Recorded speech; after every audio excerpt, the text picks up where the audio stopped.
ሰማይ ልብስኪ ዋሳይንክ የብላ ጽየደጎላ ቀይም ዘምድረ ቆላ ማርያም ዘመነ ተድላ ሰላም። ሕይወት ከልብ ስለሚወጣ ከሁሉ አብልጠህ ልብህን ጠብቅ። ሰው የሕይወቱ ጉዳይ የሚወሰነው በልቡ ነው። በልቡ ይወሰናል። ልቡ ከተበላሸ ሕይወቱ ሁሉ ይበላሻል። ልቡ ከሰመረለት ደግሞ ሕይወቱ ሁሉ የሰመረ ይሆናል ማለት ነው። ስለዚህ የሰው ሞቱም ሕይወቱም በልብ የተያዘ ነው።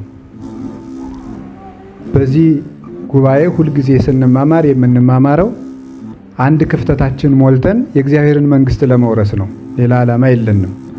የእግዚአብሔርን መንግስት ለመውረስ ደግሞ ማድረግ ከሚገባን ዋና ነገሮች እግዚአብሔር ያዘዘንን ስራ መስራት፣ እግዚአብሔርን ማምለክ ነው።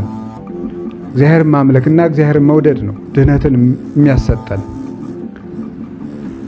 የዘላለም ሕይወትን እንድወርስ ምን ላድርግ ብሎ ለጠየቀው ሰው ጌታ የመለሰለት ጥያቄም እግዚአብሔርን በፍጹም ልብህ፣ በፍጹም ሕሊናህ፣ በፍጹም ኃይልህ ውደድ የሚል ነው የተነገረው።